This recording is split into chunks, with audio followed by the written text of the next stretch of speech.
Me now, Congresswoman, good morning to you. So it sounds like we're going to have to get used to hearing the phrase big, beautiful bill, because that's how Donald Trump wants his legislative agenda to pass, not split up into two or three, but one. So how do you feel about that strategy, and what can we expect to be included in it?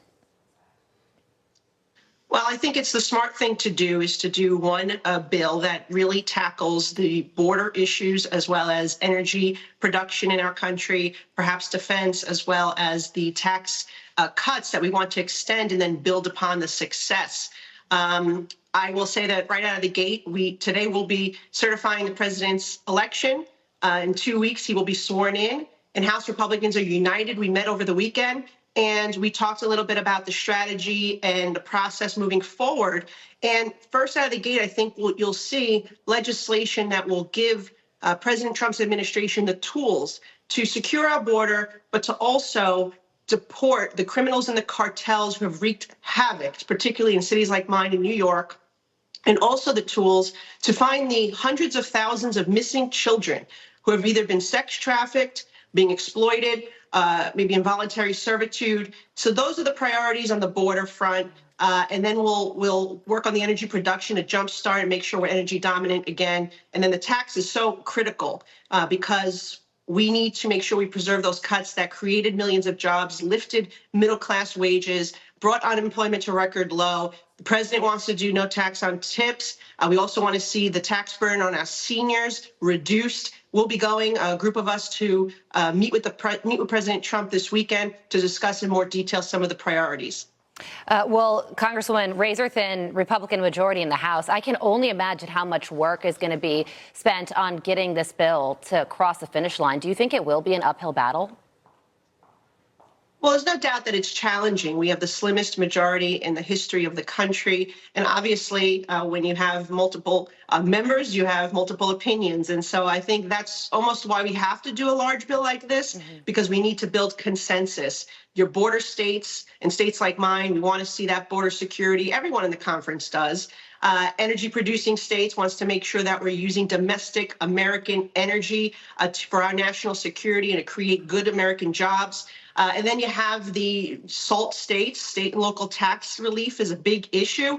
So if we can build consensus by putting our constituents first and making sure we all deliver legislative wins for our constituents back home, right, I think that's how we build consensus to get this done. And remember, the last time there were two reconciliations was 1997 when Newt Gingrich was there, which is a much larger majority, and that's why we have to do one. Okay, so Congresswoman, you mentioned it. Congress is going to certify Donald Trump's election victory today. It will no doubt be less eventful than January 6, 4 years ago.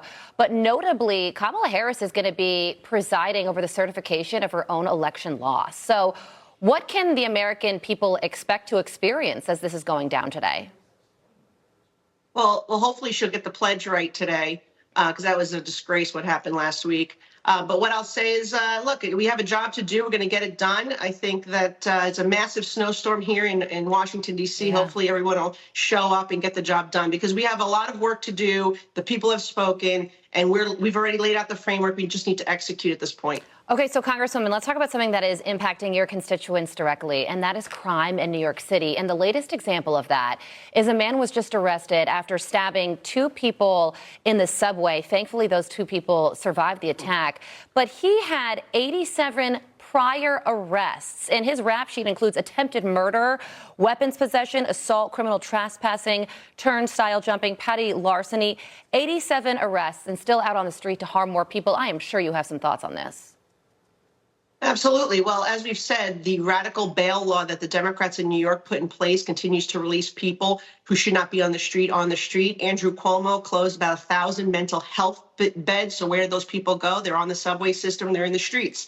What I'll say is, if you look at the stats before the bail law took effect, felony assault has increased 55% since 2019. We've saw murders more than triple. And I'm talking about the subway system alone, okay, since 2019.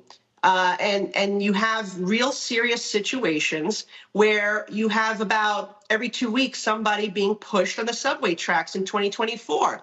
Governor Hochul needs to get this city and our state under control. Mayor Adams, by the way, was a transit cop, so he knows exactly what needs to be done to make our transit system secure. We are down about 8,000 cops than we were on September 11th, 2001. Yeah. That is so scary considering the terror threats that we face each and every day. The last time we had so few cops, it was in the year 1990.